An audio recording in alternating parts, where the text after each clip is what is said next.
বাংলাদেশে ব্যবসা এবং বিনিয়োগের বার্তা দিয়ে ৩ দিনের সফর শেষে ঢাকা ছেড়েছেন যুক্তরাষ্ট্রের বিশেষ দূত সার্জিও গর। প্রধানমন্ত্রী তারেক রহমানের সাথে সাক্ষাতে তিনি জানান, আগামী সপ্তাহেই ঢাকা আসছেন মার্কিন বিনিয়োগকারীরা। ওষুধ শিল্প এবং তথ্য প্রযুক্তি খাতে দুদেশের একযোগে অনেক কিছু করার আছে বলেও মনে করেন গর।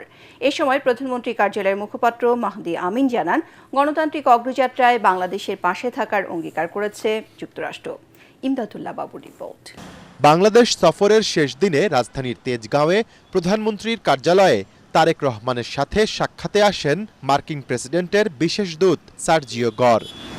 প্রায় আধা ঘণ্টা সরকার প্রধানের সাথে নানা বিষয়ে কথা বলেন দক্ষিণ ও মধ্য এশিয়া বিষয়ক মার্কিন বিশেষ এই দূত। বাংলাদেশে স্থিতিশীলতা ফিরে আসায় প্রশংসা করেন প্রধানমন্ত্রীর। এ সময় তারেক রহমান মার্কিন বিনিয়োগ অব্যাহত রাখার আহ্বান জানালে গর তাঁকে জানান, যুক্তরাষ্ট্রের আন্তর্জাতিক উন্নয়ন অর্থায়ন কর্পোরেশনের মাধ্যমে বিনিয়োগ সহযোগিতায় ইতিবাচক ওয়াশিংটন। বৈঠকে রোহিঙ্গা শরণার্থীদের আশ্রয় ও মানবিক সহযোগিতা অব্যাহত রাখায় সরকার এবং জনগণকে ধন্যবাদ জানান গর। পরে গণমাধ্যমের মুখোমুখি হয়ে মার্কিন দূত বলেন, প্রধানমন্ত্রীর সঙ্গে আলোচনা ফলপ্রসূ হয়েছে। অনেক সম্ভাবনা আছে, যেমনটি আমরা আলোচনা করেছি। এখানে আসার ভ্রমণ সতর্কতাও শিথিল করা হয়েছে। আমেরিকানদের বাংলাদেশে আসতে উৎসাহিত করা হচ্ছে, পর্যটকের পাশাপাশি বিনিয়োগকারী হিসেবেও।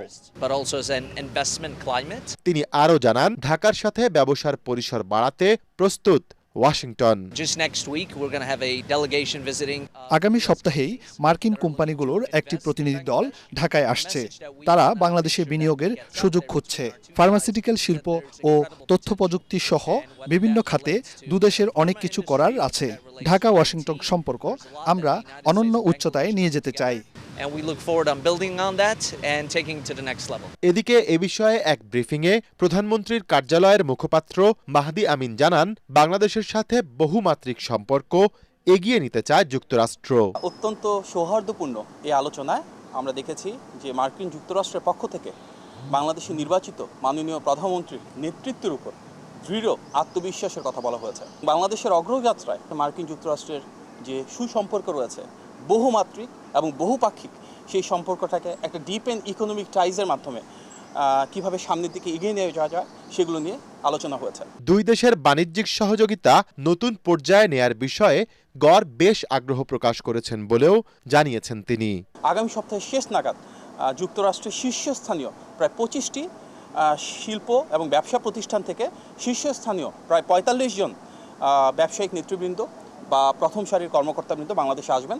বাংলাদেশের বিভিন্ন মন্ত্রণালয়ে যারা দায়িত্বপ্রাপ্ত রয়েছেন এবং বিভিন্ন দপ্তরে যারা গুরুত্বপূর্ণ অবস্থানে রয়েছেন, ওনাদের সাথে তারা ধারাবাহিকভাবে বৈঠক করবেন। মাননীয় প্রধানমন্ত্রীর সাথেও ওনাদের একটি বৈঠক অনুষ্ঠিত হবে। গণতান্ত্রিক পথযাত্রায় কীভাবে বিভিন্ন ধরনের ইকোনমিক অপরচুনিটি তৈরি করতে পারছে সবার জন্য, সেটি এক্সপ্লোর করে, সেটা আমাদের মূল লক্ষ্য। প্রধানমন্ত্রীর সাথে সাক্ষাৎ শেষে শনিবার দুপুরে দিল্লির উদ্দেশ্যে ঢাকা ছাড়েন ভারতে নিযুক্ত মার্কিন রাষ্ট্রদূত সার্জিও গর। Optical brighter photo catalyst active granule সমৃদ্ধ বসুন্ধরা পাওয়ার ওয়াশ, ঝলমলে কাপড়ে ফুরফুরে মন। দেশের প্রথম সারির ব্যবসায়ীদের একাংশের সাথে বৈঠক করেছেন প্রধানমন্ত্রী তারেক রহমান। প্রধানমন্ত্রী তেজগাঁও কার্যালয়ে সাংবাদিকদের এ বিষয়ে ব্রিফ করেছেন উপদেষ্টা ডক্টর মাহদি আমিন। জানান, বৈঠকে মূলত দীর্ঘমেয়াদে বিদ্যুৎ এবং গ্যাসের সমস্যা নিরসনে বিস্তারিত আলোচনা হয়েছে। সামনের দিনে প্রাইভেট সেক্টরের প্রতি সরকারের নীতিগত সমর্থন থাকবে। আমদানি রপ্তানি আরও গতিশীল করতে পোর্টগুলো 24 ঘণ্টা খোলা রাখার ব্যাপারে আলোচনা হয়েছে বলে জানান মাহদি আমিন। এ সময় দীর্ঘ ফ্যাসিবাদের কারণে রাষ্ট্র কাঠামো ঠিক করতে ব্যবসায়ীদের সহযোগিতা চান প্রধানমন্ত্রী। বিশেষভাবে আমাদের বিদ্যুৎ এবং গ্যাসের যে ঘাটতি রয়েছে, কিভাবে আমরা এনার্জি সেক্টরে যে লং টার্ম ধরে চলে আসা সমস্যা সেটা সমাধান করব, কিভাবে আমাদের এনার্জি সিকিউরিটিটাকে আরেকটু এনহান্স করব, বাংলাদেশে দেশি এবং বিদেশি বিনিয়োগ বাড়ানোর জন্য আমাদের এনবিআর বা ট্যাক্সের কী ধরনের রিফর্ম করার প্রয়োজন রয়েছে, কিভাবে আমাদের পলিসি সাপোর্টটা এমন হবে যেখানে প্রাইভেট সেক্টর লেড একটা গ্রোথ আমরা ইনশিওর করতে পারি, সেগুলো নিয়ে আলোচনা হয়েছে। সামনের দিনগুলোতে আমরা চাই মাননীয় প্রধানমন্ত্রীর নেতৃত্বে এমন একটি রাষ্ট্র ব্যবস্থা যেখানে প্রাইভেট সেক্টরের জন্য আমাদের সরকার থেকে পলিসি সাপোর্ট থাকবে। রাজশাহী বিভাগের জয়পুরহাট ও নওগাঁ জেলার নেতাদের সাথে মতবিনিময় করছেন প্রধানমন্ত্রী ও বিএনপি চেয়ারম্যান তারেক রহমান। গুলশান কার্যালয়ে বিকেলে এই বৈঠক শুরু হয়। এতে দলের সাংগঠনিক অবস্থা, আসন্ন স্থানীয় সরকার নির্বাচন সহ নানা ইস্যুতে দলের জেলা নেতাদের মতামত শুনছেন প্রধানমন্ত্রী। সেই সাথে প্রয়োজনীয় দিক নির্দেশনা দিচ্ছেন তিনি। বৈঠকে বিএনপি মহাসচিব মির্জা ফখরুল ইসলাম আলমগীর, সিনিয়র যুগ্ম মহাসচিব রুহুল কবির রিজভী উপস্থিত আছেন। এরপরই রাতে বিএনপি সর্বোচ্চ নীতি নির্ধারণী ফোরাম স্থায়ী কমিটির বৈঠক বসার কথা রয়েছে। দলীয় সূত্রে জানা যায়, আজকের বৈঠকে রাষ্ট্রপতির মনোনয়ন বিষয়ে আলোচনা, দেশের চলমান রাজনৈতিক পরিস্থিতি, সরকারের উন্নয়নমূলক কর্মকাণ্ড, দলের সাংগঠনিক বিভিন্ন বিষয় এবং আগামী কর্মপন্থা নিয়ে বিস্তারিত আলোচনা হতে পারে। বর্তমান স্বরাষ্ট্রমন্ত্রী সহ অসংখ্য মানুষকে কথিত আয়নাঘরে রেখে অমানবিক নির্যাতনের প্রাথমিক সত্যতা পাওয়া গেছে বলে জানিয়েছেন চিফ প্রসিকিউটর আমিনুল ইসলাম। তিনি আরও বলেন, যারা আয়নাঘরের আলামত নষ্ট করার চেষ্টা করেছেন তাদেরও চিহ্নিত করে আইনের আওতায় আনা হবে। উত্তরায় র্যাব 1-এর টিএফআই সেল পরিদর্শন শেষে সাংবাদিকদের এসব কথা বলেন তিনি। জানান, গুমের পর এখনও সন্ধান মেলেনি 250-র বেশি মানুষের। নিরপেক্ষতা, স্বচ্ছতা ও আন্তর্জাতিক মান বজায় রেখে ট্রাইব্যুনালের বিচার কার্য পরিচালনা করা হচ্ছে বলেও জানান chief prosecutor. Monir Hossain তপুর report. অভিযোগ রয়েছে, আওয়ামী লীগের শাসনামলে বছরের পর বছর নিরীহ মানুষকে ধরে নিয়ে র্যাবের কথিত আয়নাঘর বা টিএফআই সেলে অমানবিক নির্যাতন চালানো হতো। এক আইনজীবীর আবেদনের প্রেক্ষিতে সেই অভিযোগের সত্যতা ও বাস্তব চিত্র বিচারিক প্রক্রিয়ার অংশ হিসাবে এবার সরাসরি পরিদর্শন করলেন আন্তর্জাতিক অপরাধ ট্রাইব্যুনালের 3 বিচারপতি। শনিবার সকালে উত্তরায় র্যাব 1-এর টিএফআই সেল পরিদর্শনে আসেন তারা। সাথে ছিলেন মানবাধিকার কর্মী ও গুম হওয়া পরিবারের সদস্যরাও। পরিদর্শনে ছোট বড় 22টি কক্ষের অস্তিত্ব পাওয়া যায়, যেখানে গুমের শিকার ব্যক্তিদের আটকে রাখার অভিযোগ রয়েছে। এখানকার নিচের কক্ষগুলোকে বলা হতো ডেড সেল। হাত চোখ বেঁধে দিনের পর দিন অত্যাচার করা হতো বন্দীদের। আইনে 24 ঘন্টার মধ্যে আটককৃত ব্যক্তিদের আদালতে হাজির করার কথা থাকলেও তা তোয়াক্কা করতেন না নির্যাতনকারীরা।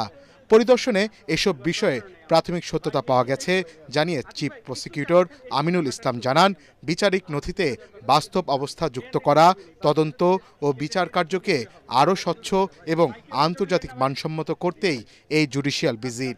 প্রসিকিউশনের দাবি, এটি কোনো রূপকথা নয়, বরং জাতির সামনে গুম ও নির্যাতনের বাস্তব চিত্র তুলে ধরার গুরুত্বপূর্ণ ধাপ। আমরা এখন পর্যন্ত গুম খুনের শিকার প্রায় 250-র অধিক যারা গুমের শিকার হয়েছেন তাদের এখন পর্যন্ত আমরা সন্ধান পাইনি যে তারা কোথায় কি অবস্থায় আছে। তার মধ্যে ইলিয়াস আলী, সুমন সহ এরকম অনেকেই আছেন। তিনি আরও বলেন, বর্তমান স্বরাষ্ট্রমন্ত্রী সালাউদ্দিন আহমদ, ব্যারিস্টার মীর আহমেদ বিন কাশেম আরমান সহ অসংখ্য মানুষকে এই আয়নাঘরে রেখে নির্যাতন চালানো হয়েছে। সেখানে ভিকটিমদের মধ্যে অন্যতম আমাদের ব্যারিস্টার আরমান, তাকে ওখানে রাখা হয়েছিল বলে তার বর্ণনা থেকে আমরা যে রুমটি আমরা অনুমান করেছি, সেই রুমটাও আমরা দেখেছি, সেই রুমটার সন্ধানও আমরা পেয়েছি, এর আগেও পেয়েছি। আজকের মাননীয় স্বরাষ্ট্রমন্ত্রী জনাব সালাউদ্দিন আহমেদকে এই র্যাব 1-এর আজকের যে আয়নাঘর, সেখানে কোনো একটি কামরায় তাকেও রাখা হয়েছে এবং পরবর্তীতে ভারতে নিয়ে তাকে ছেড়ে দেওয়া হয়েছে। সেটাও আমরা প্রাথমিক ইনভেস্টিগেশনে আমরা ইতিমধ্যে পেয়েছি। গুমের তদন্ত করছে পুলিশ, আর পুরো প্রক্রিয়ায় নিবিড়ভাবে পর্যবেক্ষণে রাখা হয়েছে বলেও জানান চিফ প্রসিকিউটর। আগামী শনিবার ডিজিএফআই এর জয়েন্ট ইন্টিগ্রেশন সেল পরিদর্শন করা হবে বলে জানান তিনি।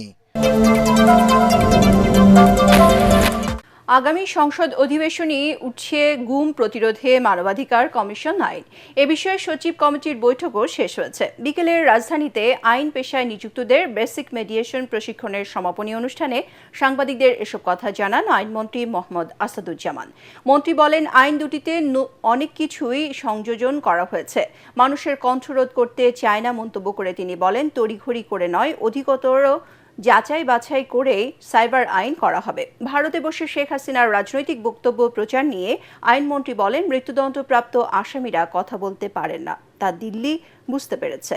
এ সময় দল হিসেবে আওয়ামী লীগের বিচার নিয়ে প্রশ্নেরও জবাব দেন আসাদুজ্জামান।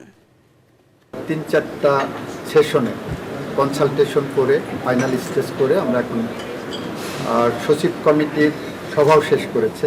আশা করছি নেক্সট ক্যাবিনেট মিটিং না হলেও তারপর পরে ক্যাবিনেট মিটিংয়ে যাবে, বাট নেক্সট সেশনে এটা আমরা আনবো, এই বিষয়ে আমরা কাজ করছি। একজন মৃত্যুদণ্ডপ্রাপ্ত আসামি কি করতে পারেন কি পারেন না, সে কোথায় আছেন, সে রাষ্ট্রের দায়িত্ব কী, এটা ইন্ডিয়ান সাবকন্টিনেন্টে আমাদের তো কমন ল সিস্টেম আছে।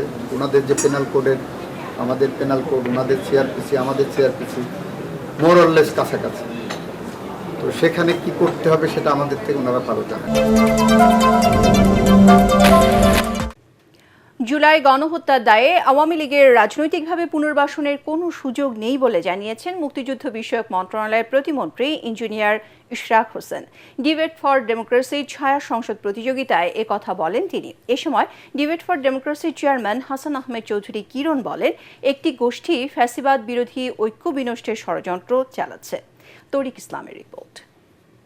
সংগ্রামে বৃদ্ধ ছিল, তরুণ ছিল, মায়ের কোলে। জুলাই হত্যার দায়ে আওয়ামী লীগের রাজনৈতিক পরাজয়ের চেয়ে সামাজিক পরাজয় শীর্ষক ছায়া সংসদ প্রতিযোগিতার আয়োজন করে ডিবেট ফর ডেমোক্রেসি।